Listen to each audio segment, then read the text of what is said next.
हम पढ़ेंगे रोमियो की पत्री अध्याय नंबर 3 और 21 से लेकर 26 तक के भाग को फिर से पढ़ेंगे। रोमियो की पत्री अध्याय नंबर 3 21 से लेकर 26। इस प्रकार से लिखा है। रोमियो की पत्री अध्याय नंबर 3 21 से हम पढ़ रहे हैं। परंतु अब व्यवस्था से अलग परमेश्वर की वह धार्मिकता प्रकट हुई है जिसकी गवाही व्यवस्था और भविष्यद्वक्ता देते हैं, अर्थात परमेश्वर की वह धार्मिकता जो यीशु मसीह पर विश्वास करने से सब विश्वास करने वालों के लिए है, क्योंकि कुछ भेद नहीं, इसलिए कि सबने पाप किया है और परमेश्वर की महिमा से रहित है, परंतु उसके अनुग्रह से उस छुटकारे के द्वारा जो मसीह यीशु में है सेंत मेंत धर्मी ठहराए जाते हैं। उसे परमेश्वर ने उसके लहू के कारण एक ऐसा प्रायश्चित ठहराया जो विश्वास करने से कार्यकारी होता है, कि जो पाप पहले किए गए और जिन पर परमेश्वर ने अपनी सहनशीलता के कारण ध्यान नहीं दिया, उनके विषय में वह अपनी धार्मिकता प्रकट करे, वरन इसी समय उसकी धार्मिकता प्रकट हो कि जिससे वह आप ही धर्मी ठहरे और जो यीशु पर विश्वास करे उसे भी धर्मी ठहराने वाला हो। प्रभु इन आयतों के माध्यम से हम सबसे बातें करें, प्रभु के नाम की महिमा हो। तो हम इन आयतों को सीख रहे थे और हमने इन आयतों में सुसमाचार क्या है या सुसमाचार की विशेषताओं को सीखना शुरू किया था। क्या है सुसमाचार? सुसमाचार में क्या है विशेषता? दो बातें अब तक हमने सुसमाचार के विशेषता के विषय में सीखी। पहली बात हमने सीखा कि सुसमाचार परमेश्वर के अनुग्रहकारी हृदय को प्रकट करता है, और दूसरी बात जो हमने सीखी वो है सुसमाचार के माध्यम से परमेश्वर ने अपने धार्मिकता को हमें देने का प्रस्ताव रखा है। तीसरी बात जो इन आयतों में हम सुसमाचार के विशेषता के अंतर्गत देख सकते हैं वो है सुसमाचार कार्यों से अलग है, सुसमाचार कर्मों से जुदा है। सुसमाचार कर्मों से अलग है या सुसमाचार कार्यों से कर्मों से जुदा है। 21वें आयत में इस प्रकार से लिखा है, शुरुआत देखिए किस प्रकार से होती है। परंतु अब व्यवस्था से अलग परमेश्वर की वह धार्मिकता प्रकट हुई है। व्यवस्था से अलग परमेश्वर की धार्मिकता प्रकट हुई है। पिछले बिंदु के अंतर्गत हमने यह देखा कि सुसमाचार के अंतर्गत परमेश्वर हमें क्या ऑफर कर रहे हैं, क्या है प्रस्ताव देने का। परमेश्वर ने सुसमाचार के माध्यम से जो प्रस्ताव रखा है देने के लिए हमने सीखा, जैसे 21वें पद में हमने पढ़ा, परमेश्वर अपनी धार्मिकता को देने का प्रस्ताव रखते हैं सुसमाचार के द्वारा, सुसमाचार के माध्यम से। अब प्रश्न है, किस प्रकार से परमेश्वर अपनी धार्मिकता हमें देते हैं? क्या करना होगा? किस माध्यम के द्वारा परमेश्वर अपनी धार्मिकता को मनुष्यों को, जिसे उस धार्मिकता की जरूरत है, प्रदान करते हैं? क्या है वह माध्यम? हमने धार्मिकता को एक ओढ़नी के रूप में देखा, एक वस्त्र के रूप में देखा। आदम को परमेश्वर ने मूल धार्मिकता के साथ सृजा। आदम ने पाप किया, अपने धार्मिकता को उसने बिगाड़ दिया, परमेश्वर के उपस्थिति से निष्कासित हो गया। उसके बाद मनुष्य उस धार्मिकता को किसी भी प्रकार से धोकर ठीक करने के प्रयत्न में वर्षों बिता चुका है, लेकिन फेल हो गया है। और परमेश्वर ने क्या किया? एक नए वस्त्र को, अपने धार्मिकता के वस्त्र को या अपने धार्मिकता रूपी वस्त्र को हमें दिया। यह है सुसमाचार जो हमने गए सप्ताह देखा था, या सुसमाचार का ऑफर। अब प्रश्न यह है, परमेश्वर किस प्रकार से हमें ये धार्मिकता रूपी वस्त्र को देते हैं? यहां पौलुस इस प्रश्न का उत्तर देने से पहले कि प्रभु किस प्रकार से धार्मिकता रूपी वस्त्र को हमें देते हैं, सर्वप्रथम इस बात को लिखते हैं या हमें बताते हैं, हमारे ध्यान में लेकर आते हैं कि क्या है वह मार्ग जिसके द्वारा परमेश्वर ने धार्मिकता को पेश नहीं किया है। धार्मिकता किस प्रकार से परमेश्वर ने हमें दी है, इस बात को लिखने से पहले, बताने से पहले पौलुस क्या बता रहे हैं कि किस प्रकार से परमेश्वर ने अपनी धार्मिकता को हमें नहीं दिया है और किस प्रकार से परमेश्वर ने हमें अपने धार्मिकता को नहीं दिया है। 21वें आयत के पहले भाग में जैसे लिखा है, व्यवस्था के द्वारा परमेश्वर ने अपने धार्मिकता को हमें नहीं दिया है। व्यवस्था से क्या है तात्पर्य? व्यवस्था से तात्पर्य है किसी भी प्रकार के मानवीय प्रयत्नों के माध्यम से, किसी भी प्रकार के आत्म प्रयास के माध्यम से परमेश्वर ने अपनी धार्मिकता को हमें नहीं दिया है। परमेश्वर के प्रस्ताव की विशेषता, अपने धार्मिकता को हमें देने के प्रस्ताव की विशेषता या विशिष्टता यही है कि परमेश्वर ने पूर्णतः मानवीय प्रयत्नों से अलग इस धार्मिकता को हमें देने का प्रस्ताव रखा है। तुम्हें कुछ नहीं करना है, यह है परमेश्वर का कहना। किसी भी प्रकार के आत्म प्रयत्न या मानवीय कोशिशों के बिना परमेश्वर हमें अपनी धार्मिकता को देने का कार्य करते हैं। यह है परमेश्वर का प्रस्ताव या वह माध्यम जिसके द्वारा परमेश्वर ने अपने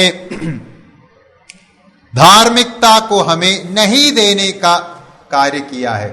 कर्मों के माध्यम से, स्वयं के प्रयत्नों के माध्यम से, मनुष्यों के कोशिशों के माध्यम से परमेश्वर हमें अपनी धार्मिकता को नहीं दे रहे। जब हम अपने चारों तरफ देखते हैं, अपने समाज को देखते हैं, चारों तरफ प्रचलित अलग अलग प्रकार के तत्व विज्ञानों को परखते हैं या तरीकों को परखते हैं, परमेश्वर के साथ जुड़ने के तरीकों को जब हम परखते हैं, हम क्या पाते हैं?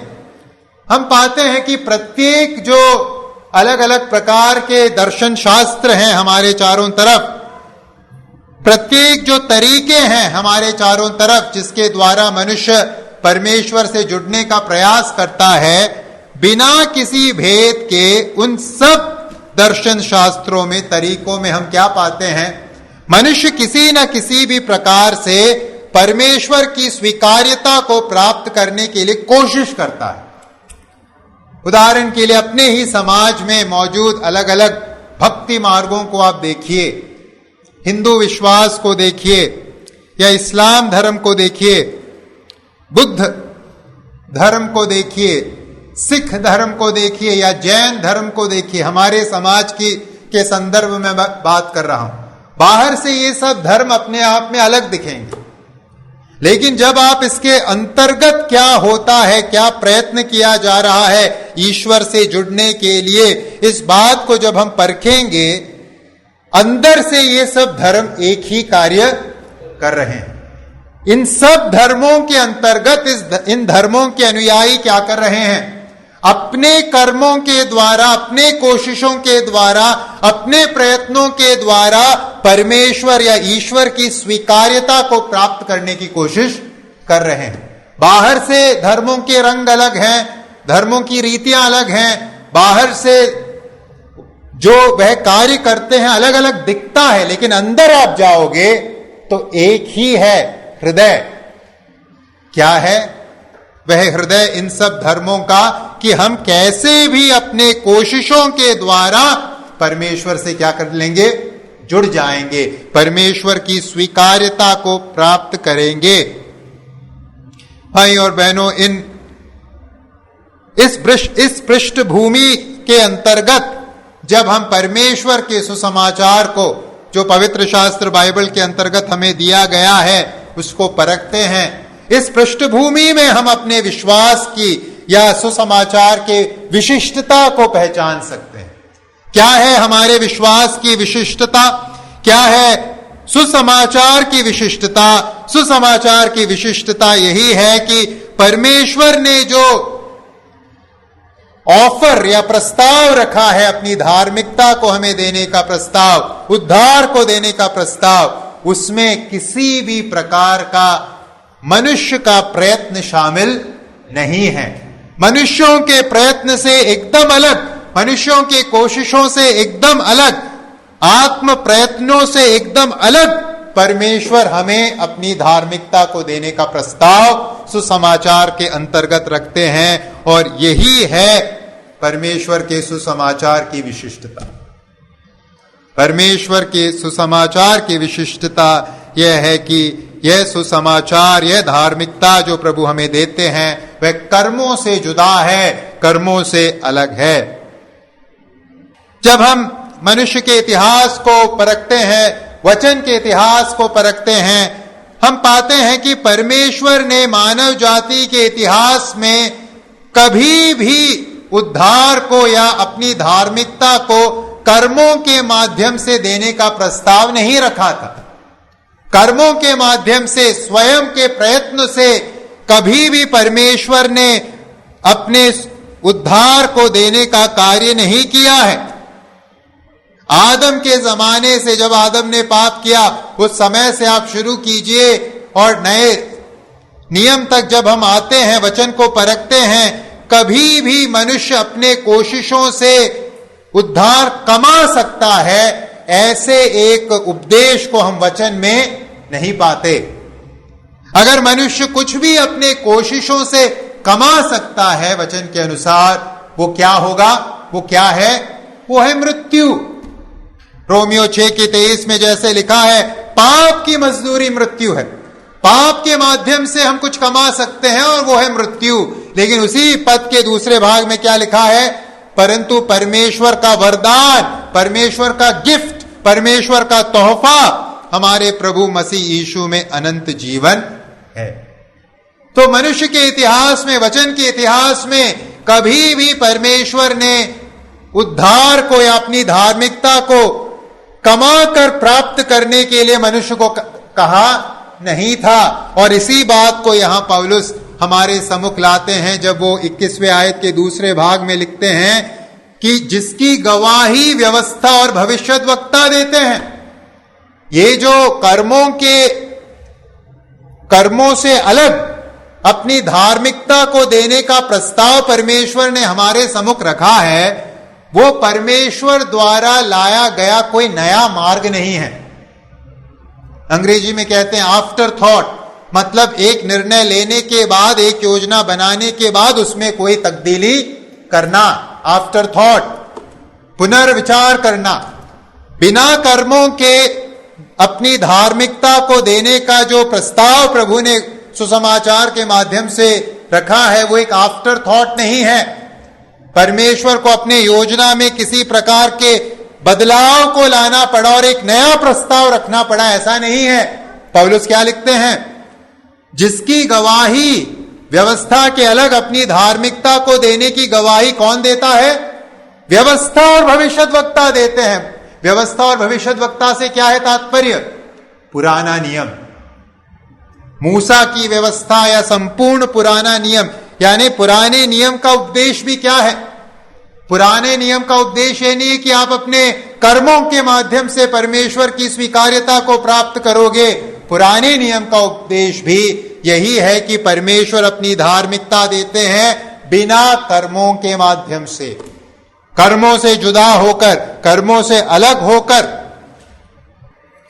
लूका रचित सुसमाचार उसके 24वें अध्याय में जब प्रभु यीशु मसीह पुनरुत्थान के बाद एमाउस की तरफ जा रहे थे, यात्रा करते समय जब दो चेलों से मिले, उन चेलों से किस प्रकार का संवाद हुआ स्मरण कीजिए।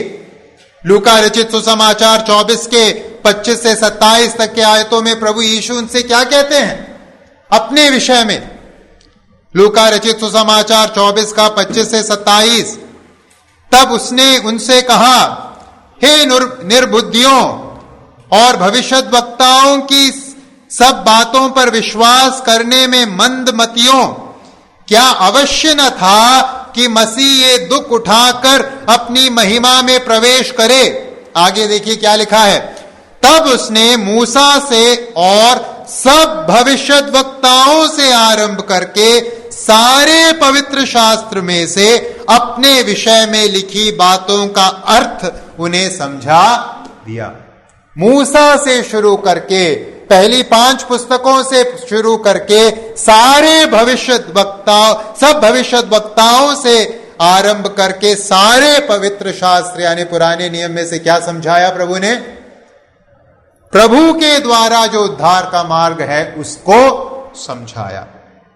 हमें यह बात समझने की जरूरत है कि परमेश्वर को कभी भी पुनर्विचार करने की जरूरत नहीं पड़ती। परमेश्वर को कभी भी एक कंटिंजेंसी प्लान, या कंटिंजेंसी प्लान से तात्पर्य है पहला प्लान फेल हो गया तो बैकअप प्लान की जरूरत किसको नहीं होती? परमेश्वर को नहीं होती, क्योंकि परमेश्वर आदि से अंत को जानता है। परमेश्वर कभी किसी योजना में पराजित नहीं होते। परमेश्वर ने जो कर्मों से जुदा धार्मिकता देने की पेशकश सुसमाचार के अंतर्गत की है वो कोई नई योजना नहीं है। पुराने नियम के अंतर्गत भी प्रभु यीशु परमेश्वर ने यही किया। लेकिन यीशु मसीह के जमाने में यहूदियों का रवैया अलग क्यों था? फिर यीशु मसीह के जमाने में, सुसमाचार के उस जमाने में जब सुसमाचार यीशु प्रभु के द्वारा प्रचारित हुआ, फिर यहूदी लोग परमेश्वर के मूसा के व्यवस्था को सिद्ध रूप से पालन करके धर्मी बनने की कोशिश क्यों कर रहे थे? क्या है उसके पीछे की वजह? उसके पीछे की वजह इतना ही है कि पाप के चलते उनका हृदय क्या हो गया था? कठोर हो गया था, और उन्होंने मूसा द्वारा दिए गए उस व्यवस्था या पुराने नियम के उस उद्देश्य को वो समझ नहीं पाए अपने पाप के चलते। जैसे इसी अध्याय के 20वें पद में हमने पढ़ा, पौलुस ने जैसे स्पष्ट लिखा है, व्यवस्था के कामों से कोई प्राणी उसके सामने धर्मी नहीं ठहरेगा, इसलिए कि व्यवस्था के द्वारा पाप की पहचान होती है। व्यवस्था को परमेश्वर ने पाप बोध जागृत करने के लिए दिया था। व्यवस्था को परमेश्वर ने धार्मिकता को उत्पन्न करने के लिए कभी नहीं दिया था। ये तो उन यहूदियों की गलतफहमी या हृदय के कठोरता का एक उदाहरण है, सबूत है कि उन्होंने व्यवस्था को इस प्रकार से समझा।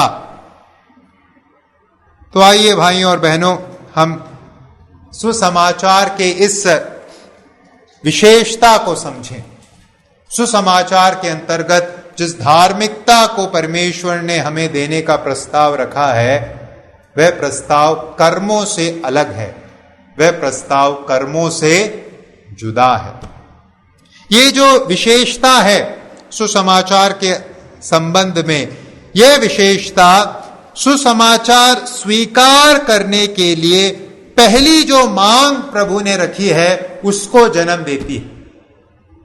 सुसमाचार की यह विशेषता, सुसमाचार अगर कोई स्वीकार करना चाहे तो पहला कदम क्या उठाए, उस कदम को यह विशेषता हाईलाइट करती है, यह सामने लेकर आती है। क्या है पहला कदम जो एक व्यक्ति उठाए अगर उसे परमेश्वर के इस सुसमाचार के प्रस्ताव को ग्रहण करना है? क्या है वह पहला कदम? जब कोई व्यक्ति इस बात को गहराई से समझता है कि मैं अपने स्वयं के प्रयत्नों के द्वारा, स्वयं के कोशिशों के द्वारा, स्वयं के प्रयासों के द्वारा परमेश्वर की स्वीकार्यता को प्राप्त नहीं कर सकता, यह जो एहसास है किस प्रकार के भावना को उसके अंदर जागृत करेगा? एक अपर्याप्तता की भावना, एक टूटे मन को उस व्यक्ति के अंदर जागृत करेगा, या एक अपने आत्मिकता को लेकर एक कंगालपन के प्रति जागरूकता उस व्यक्ति के अंदर ये सच्चाई जागृत करेगी और उसके अंदर एक गहरी तड़प उत्पन्न होगी। कौन मेरी मदद करेगा? मैं स्वयं में अपर्याप्त हूं, मैं स्वयं में आत्मिक रूप से कंगाल हूं, मैं स्वयं में टूटे मन वाला हूं। कौन मेरी मदद करेगा? मैं अपनी मदद स्वयं नहीं कर सकता। ऐसी एक भावना उस व्यक्ति के अंदर जागृत होगी। और जो सुसमाचार प्रभु यीशु हमें ऑफर करते हैं, जिस सुसमाचार के अंतर्गत जो प्रस्ताव प्रभु ने रखा है, धार्मिकता देने का प्रस्ताव, धार्मिकता जिसे आपको अपने मन में या अपने द्वारा उत्पन्न की जा सकने वाली किसी भी चीज से मुक्ति की किसी भी आशा को त्याग कर चुनना चाहिए, ऐसी एक भावना के अंतर्गत ही आप कर सकते हो। जब तक आपके अंदर एक आशाहीनता, अपने प्रति आशाहीनता और एक मैं मददहीन हूं, असहाय हूं, यह भावना जागृत नहीं होगी, परमेश्वर का सुसमाचार आपके लिए अर्थपूर्ण नहीं बन सकता। इस कारण ये जो टूटापन है या हृदय के टूटे होने का जो बोध है या आत्मिक कंगालपन का जो बोध है, अपर्याप्तता का जो बोध है, वो है सबसे प्रथम आवश्यकता या सबसे प्रथम जो मांग प्रभु रखते हैं अगर किसी को प्रभु यीशु मसीह का सुसमाचार ग्रहण करना है। इसी कारण जब हम भजन संहिता 51 का 17 पढ़ते हैं, हम पढ़ते हैं, टूटा मन परमेश्वर के योग्य बलिदान है, हे परमेश्वर तू टूटे और पिसे हुए मन को तुच्छ नहीं जानता। भजन संहिता 51 का 17, टूटा मन परमेश्वर के योग्य बलिदान है, हे परमेश्वर तू टूटे और पिसे हुए मन को तुच्छ नहीं जानता। जो अपने अपर्याप्तता को समझते हुए, अपने शून्यता को समझते हुए, अपने आत्मिक कंगालपन को समझते हुए, टूटे मन के साथ हृदय के गहराई से एक पुकार के साथ परमेश्वर के सम्मुख आएगा, हे प्रभु मेरी सहायता कीजिए, मैं अपने आप में असहाय हूं, प्रभु उस व्यक्ति को तुच्छ नहीं जानेगा, प्रभु उस व्यक्ति को संभालेगा और उसे अपने उद्धार को देगा। किसी ने इस प्रकार से कहा है, अपनी पूरी निराशा और लाचारी को समझे बिना कोई भी व्यक्ति मसीही नहीं हो सकता। अपनी पूरी निराशा और लाचारी को समझे बिना, अपनी पूरी आशाहीनता और लाचारी को समझे बिना कोई भी व्यक्ति मसीही नहीं बन सकता। भाई और बहनों, आइए हम अपने अंदर परखें, अपने अंदर देखें, यहां हम किस प्रकार के लोग बैठे हैं। क्या हमें अपने लाचारी का एहसास है? सही है, हमने सुसमाचार को ग्रहण कर लिया है, लेकिन क्या अब भी हम इस प्रकार के लाचारी को, शून्यता को, अपर्याप्तता को अपने अंतर्गत पाते हैं? हम अपने बारे में किस प्रकार के विचार रखते हैं? यहां पहुंचे हुए लोग बैठे हैं या अपर्याप्त लोग बैठे हैं? यहां आत्मिक कंगालपन के बोध को रखने वाले लोग बैठे हैं या ऐसे लोग बैठे हैं जो अपने विषय में बड़ी बड़ी बातें सोचते हैं? ये जो आवश्यकता प्रभु ने रखी है, कंगालपन के बोध की आवश्यकता, अपने अपर्याप्तता के बोध की आवश्यकता, ये केवल सुसमाचार को ग्रहण करने के लिए मात्र नहीं है, संपूर्ण मसीही जीवन इस प्रकार के एक टूटे मन को दर्शाए। इसीलिए जब हम प्रभु के बड़े बड़े दासों के बारे में वचन में पढ़ते हैं, हम क्या पाते हैं?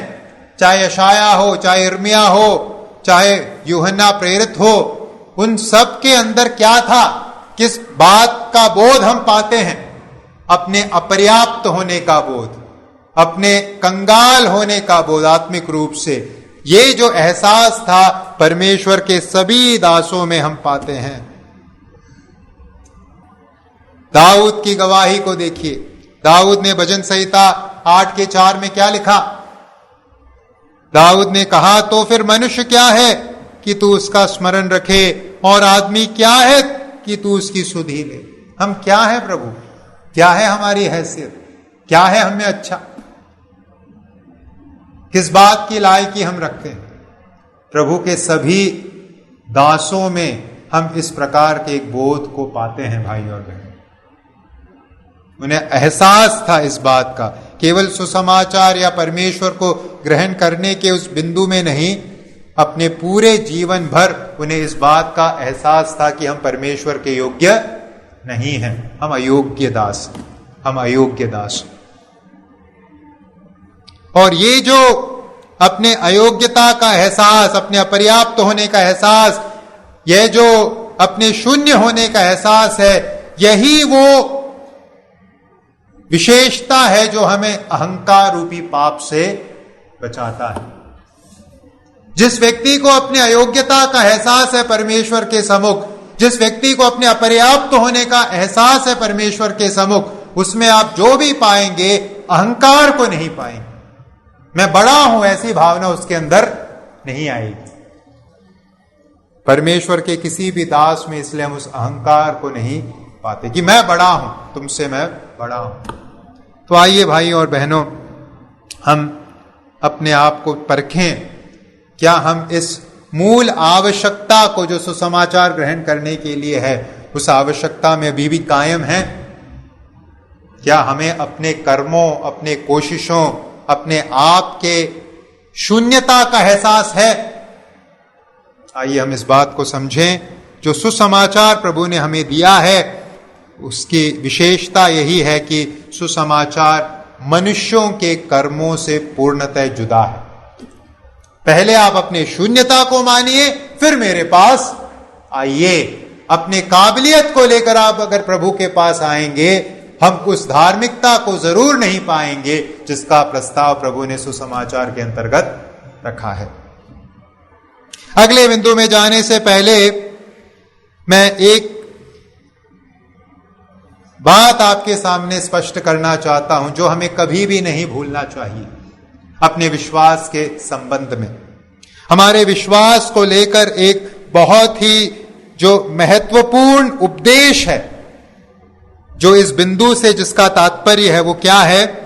बाइबल का विश्वास या हमारा विश्वास, जो विश्वास परमेश्वर के धार्मिकता को लेकर आता है, वह एक पक्षीय है,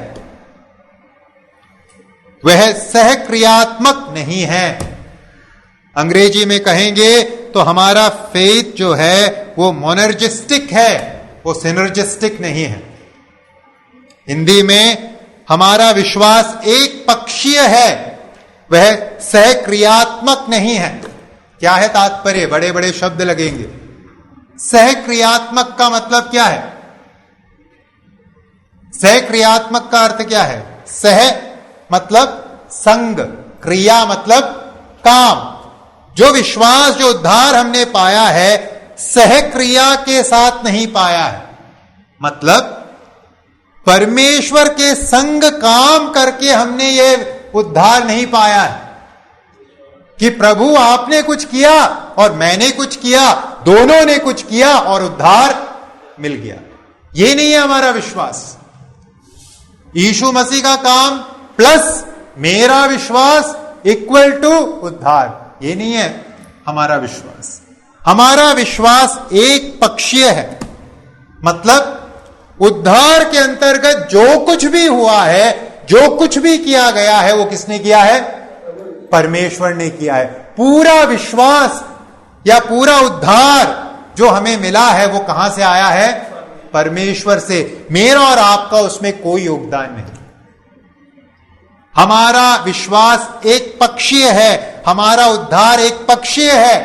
हमारा उद्धार सहक्रियात्मक नहीं है। हमने परमेश्वर के साथ सहयोग करके उद्धार नहीं पाया, हमने परमेश्वर से ही पूर्णतः उद्धार को पाया है। इस बात को आइए हम स्मरण रखें। हम परमेश्वर के साथ मेल पार्टनरशिप में उद्धार नहीं प्राप्त कर रहे। यह काम पूर्णतः किसका है? यह काम पूर्णतः परमेश्वर का है। हम केवल परमेश्वर द्वारा तैयार उस उद्धार को विश्वास के माध्यम से क्या कर रहे हैं? प्राप्त कर रहे हैं। केवल यह है हमारी भूमिका। हमें मालूम है आत्मिक मृत्यु की दशा में हम पाप में दशा में पड़े हुए थे।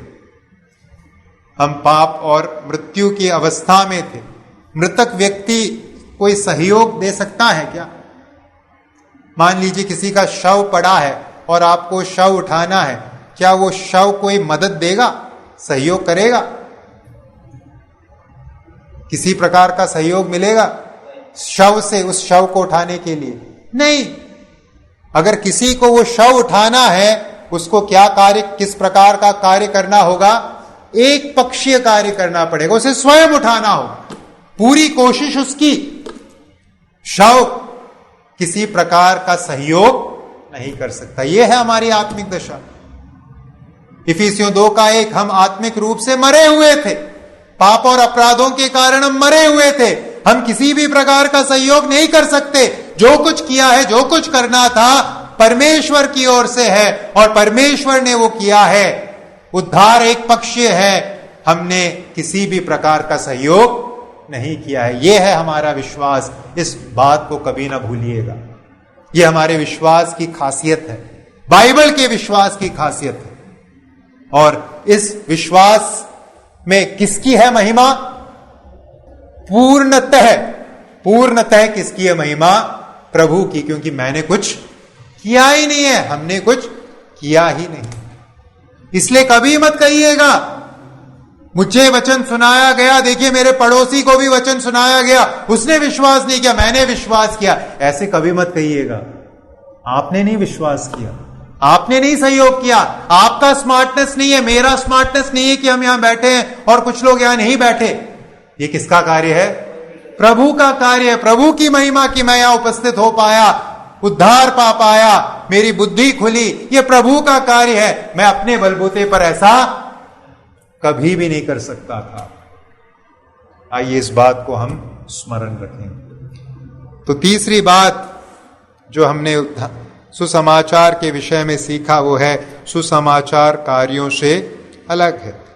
अगला बिंदु सुसमाचार के विशेषता के विषय में, सुसमाचार केवल विश्वास द्वारा अपनाया जा सकता है। सुसमाचार केवल विश्वास के द्वारा अपना बनाया जाता है। Gospel is appropriated by faith alone. 22वां पद लिखा है, अर्थात परमेश्वर की वह धार्मिकता जो यीशु मसीह पर विश्वास करने से सब विश्वास करने वालों के लिए है। परमेश्वर की वह धार्मिकता जो यीशु मसीह पर विश्वास करने से सब विश्वास करने वालों के लिए है।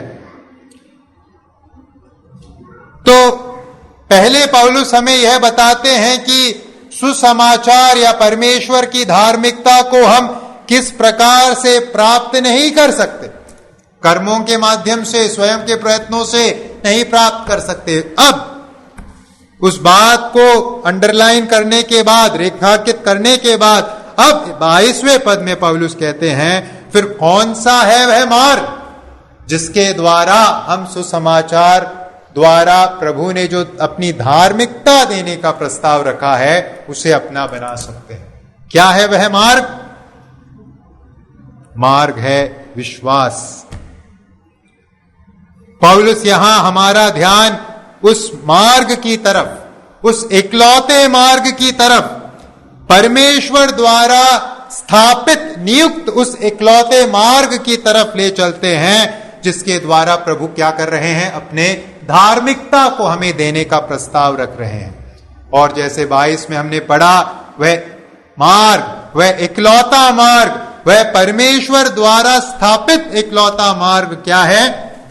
यीशु मसीह पर विश्वास, यीशु मसीह पर विश्वास।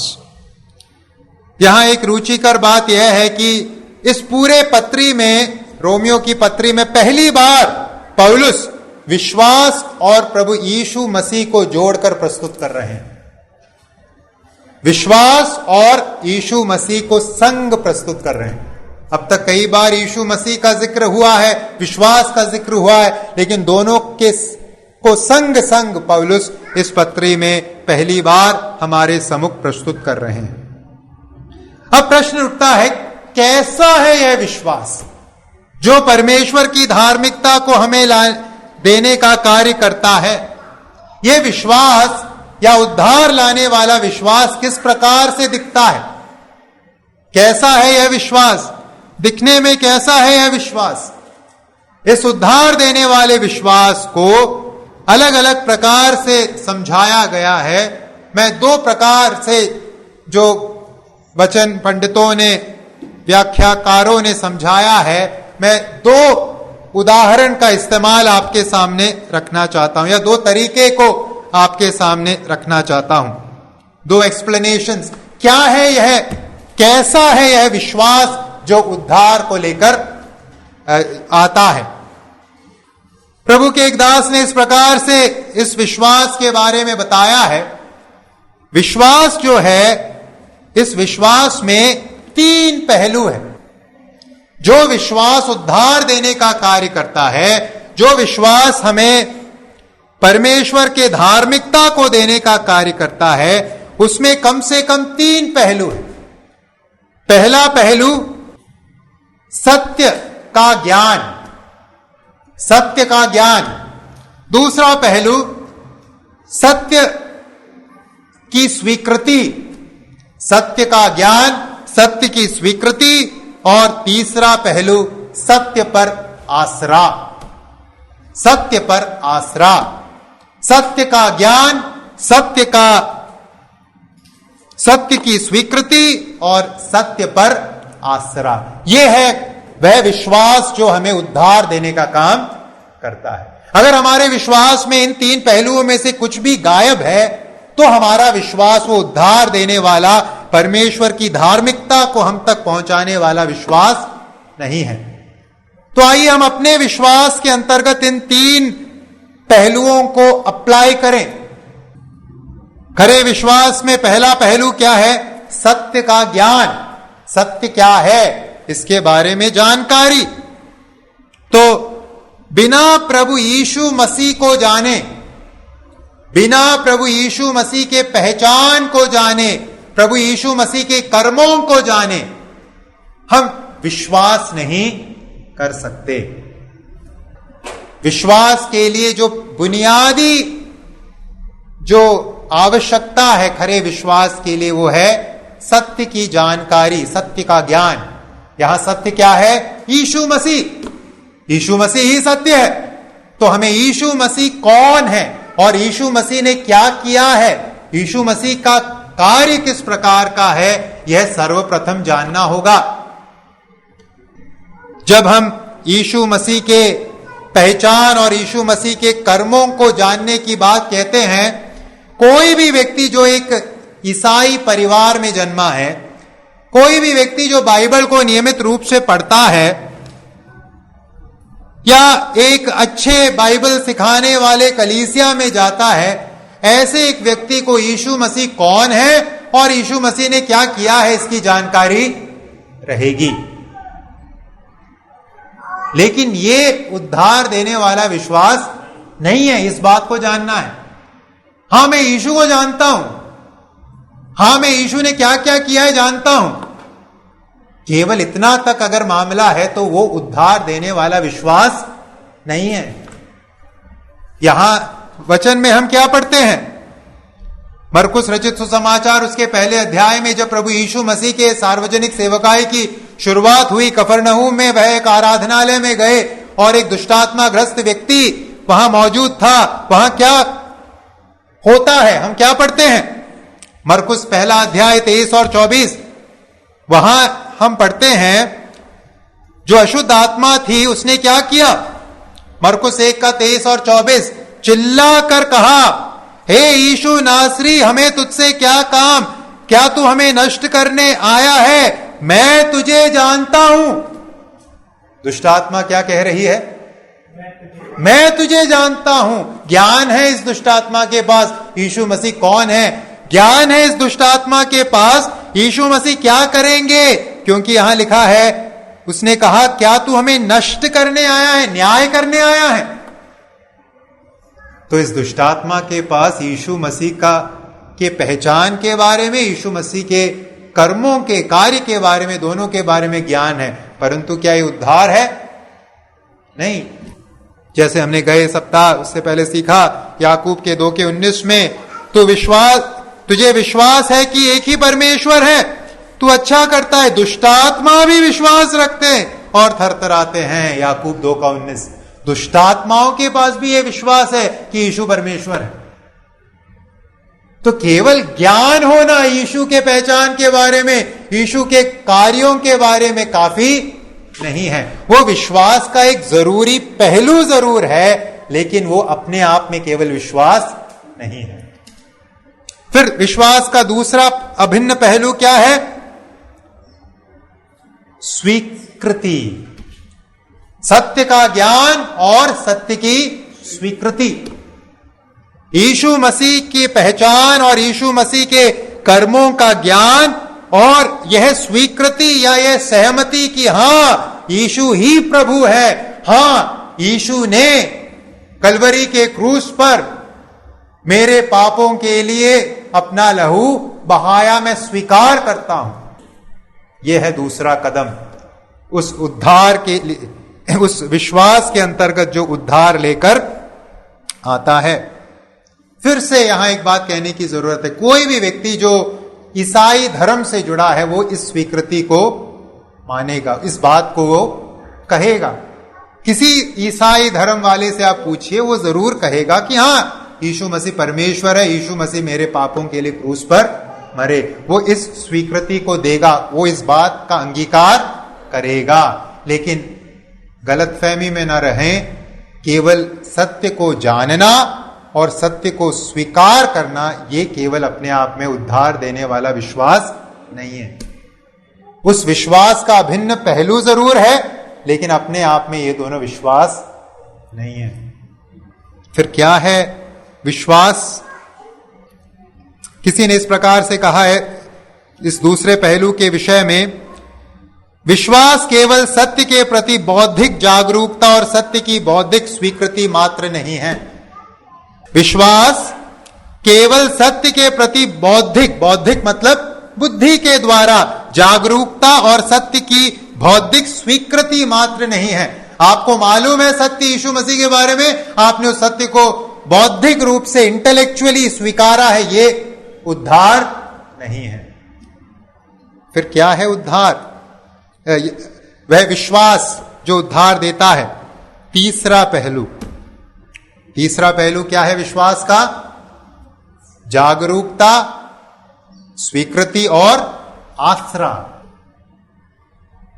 प्रभु यीशु मसीह पर अपने आश्रय को रखना, प्रभु यीशु मसीह के प्रति प्रतिबद्ध बनाना अपने आप को, यह है उद्धार देने वाले विश्वास का तीसरा और सबसे महत्वपूर्ण पहलू। आपने जानकारी एकत्रित की, आपको जानकारी प्राप्त हुई यीशु कौन है, यीशु ने क्या किया है, आपने उस जानकारी को बौद्धिक रूप से स्वीकारा, अंगीकार किया और आपने क्या किया? उस सत्य के लिए अपने आप को समर्पित कर दिया, अपने आप को प्रतिबद्ध बनाया, यीशु मसीह के हवाले आपने अपने आप को सौंप दिया। यह है उद्धार देने वाला विश्वास। और इस विश्वास के विषय में हमें अपने आप को परखने की जरूरत है, क्या मैंने ऐसा किया है या नहीं। यहां जितने लोग बैठे हैं, मुझे मालूम है हम सब यीशु मसीह के पहचान को जानते हैं, यीशु मसीह के कार्यों को जानते हैं। हम सब, हम में से कोई भी नहीं कहता कि मैं नहीं मानता यीशु प्रभु है या यीशु ने ऐसा ऐसा सब किया है। हम सब बौद्धिक रूप से स्वीकार करते हैं यीशु के पहचान के बारे में बातों को, यीशु के कर्मों के बारे में बातों को। लेकिन उद्धार देने वाला विश्वास क्या है? जो केवल जानकारी नहीं रखता, स्वीकृति नहीं करता, स्वीकार नहीं करता, साथ साथ क्या करता है? अपने आप को सौंप देता है, अपने आप को समर्पित कर देता है, अपने आप को परमेश्वर के हाथों में छोड़ देता है। एक व्यक्ति जिसके अंदर सचमुच उद्धार देने वाला विश्वास है, वह केवल और केवल यीशु मसीह और यीशु मसीह द्वारा क्रूस पर किए हुए कार्य पर अपने नजर को रखता है उद्धार के लिए। वो और इधर उधर कहीं भी नहीं देखता, केवल यीशु के तरफ दृष्टि डालता है। उद्धार केवल कहां है? यीशु मसीह और उनके द्वारा क्रूस पर किए गए कार्य पर है। यह है उद्धार देने वाला विश्वास। तो भाई और बहनों, आइए हम अपने विश्वास को परखें। कैसा है हमारा विश्वास? बुद्धि है सबके पास, बौद्धिक जानकारी है और स्वीकृति भी है, लेकिन क्या आसरा बना लिया अपने प्रभु को? क्या अपने आप को समर्पित कर दिया है यीशु के लिए? या दूसरी जो व्याख्या विश्वास क्या है, उद्धार देने वाला विश्वास क्या है, उसके विषय में मैं आपके सामने जो दूसरी व्याख्या रखना चाहूंगा वो है, एक उदाहरण मैं देना चाहता हूं एक घटना में से। क्या है विश्वास जो उद्धार देता है? एक घटना आइए हम देखें और समझें। प्रभु का एक दास हुआ करता था जिसका नाम था जॉन पैटन। जॉन पैटन एक नरसंहारी आदिवासी समूह के बीच जाकर इस प्रभु के दास ने सेवा कार्य किया था। John pattern.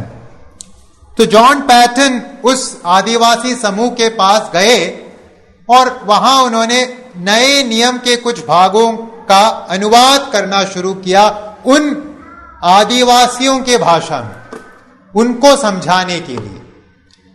अब यूहन्ना रचित सुसमाचार की व्याख्या वह कर रहे थे और यूहन्ना रचित सुसमाचार में बार बार शब्द आता है, यीशु को ग्रहण करो, यीशु पर विश्वास करो। विश्वास, ग्रहण करना, अंगीकार करना। ये जो इन शब्दों की व्याख्या या इन शब्दों का अनुवाद किस प्रकार से करे, वहां के मूल भाषा में उन्हें समझ नहीं आ रहा था। तो एक दिन वह अपने चेयर पे बैठकर इस अनुवाद के विषय में सोच रहे थे, तब उसी आदिवासियों के मध्य उनका जो सेवक था वो उनके पास आया। जॉन पैटन ने इस सेवक से पूछा, जो उनकी सहायता करता था, कि मैं अभी क्या कर रहा हूं? उस व्यक्ति ने कहा, आप कुर्सी पर बैठे हो, अपने मूल भाषा में। फिर जॉन पैटन ने क्या किया, अपना पैर उठा लिया और कुर्सी पर एकदम कंधा रख के, पीठ रख के बैठ गए, पैर उठाकर। अब मैं क्या कर रहा हूं? उस आदिवासी से पूछा। अब उसने क्या बोला? जॉन पैटन के उस दास ने कहा, आप अपने पूरे भार को कुर्सी को दे रहे हो। जॉन पैटन को अब वो शब्द मिल गया, विश्वास के लिए क्या शब्द इस्तेमाल करना है? अपने पूरे भार को किसी को दे देना। यीशु मसीह को अपना पूरा भार दे दो। यह है विश्वास। जब हम कुर्सी पर बैठते हैं, क्या कर रहे हैं? दोनों भाई कुर्सी पर बैठे, क्या कर रहे हैं? कुर्सी आपका भार उठा रहा है। आपने अपने हाथ पैर को इधर उधर नहीं पकड़ा, आपने सब कुछ छोड़ दिया, आप आश्वस्त होकर बैठे हो, कुर्सी मेरा भार उठा रही है। यह है विश्वास।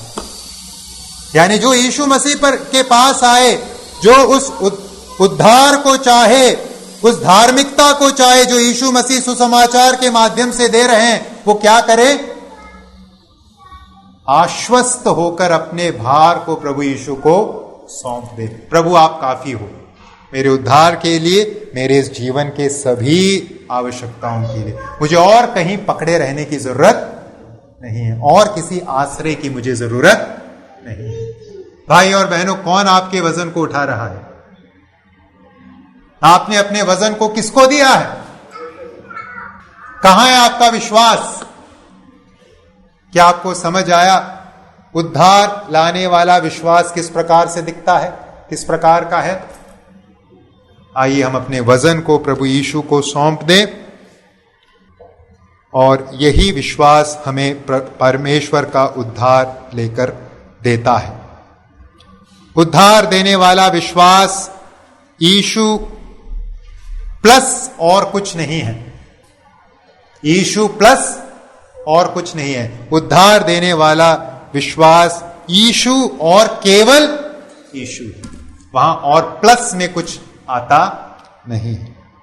अब एक सवाल यहां खड़ा होता है, हमने क्या कहा थोड़ी देर पहले, हमारे विश्वास की विशेषता क्या है?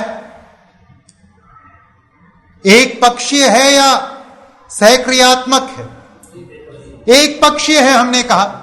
तो अगर मुझे विश्वास करना है, अपना भार अपना वजन प्रभु यीशु को सौंपना है, तो ये क्या सहक्रियात्मक नहीं हुआ? मैं अपने वजन को रख रहा हूं ना प्रभु पर, अपने विश्वास को कर रहा हूं ना। फिर उद्धार पूर्णतः परमेश्वर की ओर से कैसे हुआ? मैंने भी तो कुछ किया, मैंने भी तो विश्वास किया।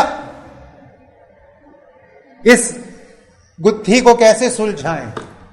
तो क्या हमारा विश्वास सहक्रियात्मक है? क्या हमारा विश्वास एक पक्षीय नहीं है? उत्तर है, जिस विश्वास को हमने रखा है प्रभु यीशु पर, जो वजन हमने अपना वजन प्रभु को सौंपा है उद्धार के लिए, जीवन के लिए, वह भी क्या है? किसका है? वह भी किसका है?